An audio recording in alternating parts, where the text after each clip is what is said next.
আসলতে অজন্তা নিয়োগ বাইদেউ তেখেতক আমাৰ অসম প্ৰদেশ কংগ্ৰেছ কমিটিয়ে অব্যাহতি দিয়া নাই, তেখেতক অপহৰণ কৰা হৈছে আৰু বহুত দিনৰ পৰাই তেখেতৰ বিষয়ে এটা স্পষ্টীকৰণ আমাৰ APCCয়ে বিচাৰি আছিল। তেখেতে কোনো ধৰণৰ স্পষ্টীকৰণ দিব পৰা নাই আৰু এই গতিকে আমাৰ APCC সভাপতি ডাঙৰীয়া ইতিমধ্যে ক'লে যে কংগ্ৰেছৰ প্ৰত্যেকটো বিভাগৰ দায়িত্বৰ পৰা তেখেতক ইতিমধ্যে অপহৰিত কৰা হৈছে।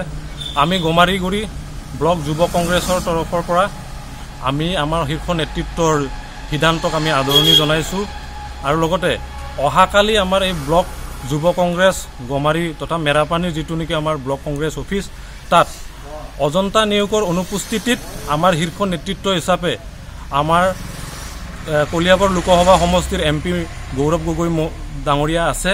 তেখেত অহাকালি আমাৰ ব্লক কংগ্ৰেছ অফিচত আহিব।